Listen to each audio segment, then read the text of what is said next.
Hello, everybody. We seem to be having difficulty with technology today.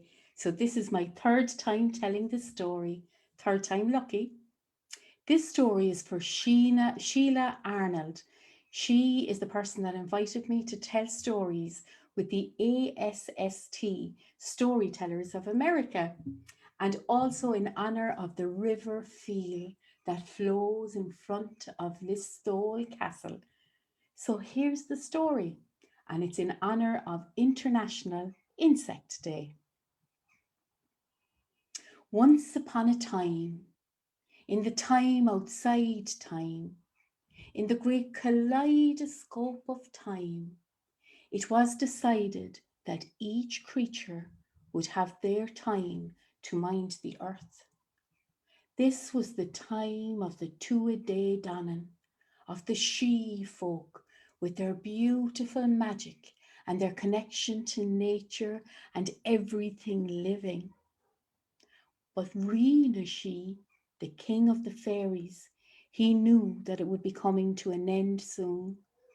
He had a beautiful cosh lawn, a beautiful little castle on the edge of the River Feale, and there he lived happy until he felt the changes coming. And he knew that the days of the two-a-day Danann and of the she folk were numbered.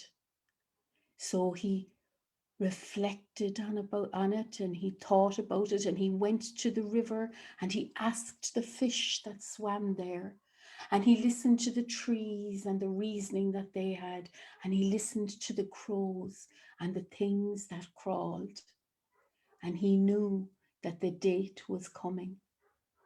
With a heavy heart, he gathered his people where St. John's Theatre now is in Listowel.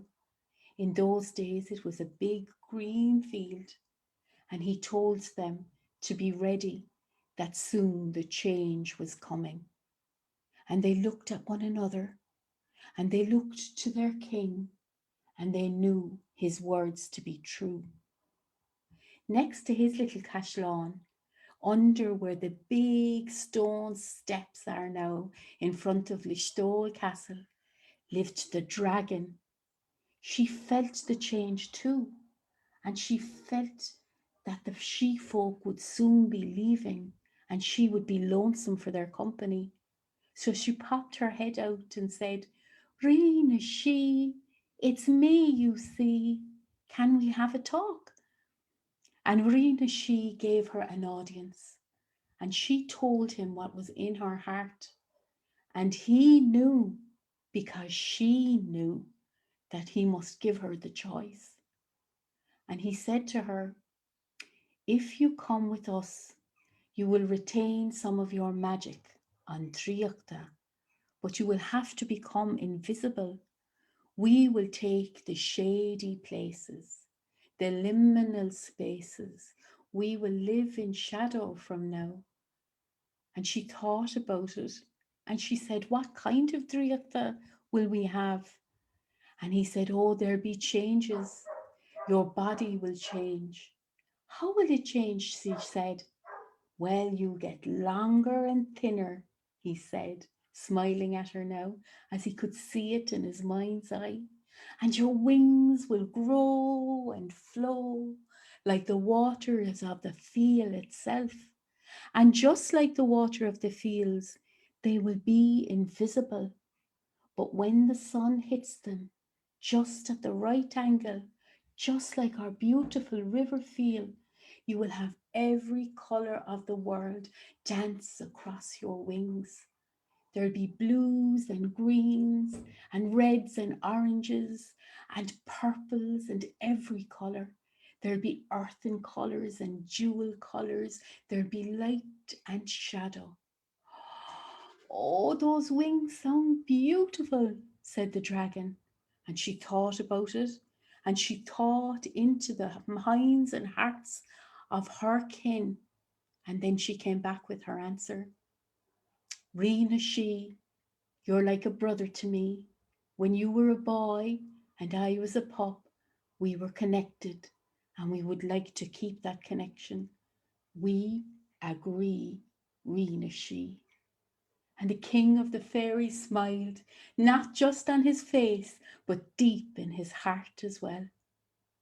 The appointed day in the 1500s was the 1st of August, Lunasa, and all the she folk and all the dragons from the area began to make a procession down the road that snaked along in a mirror image of the River Feale itself.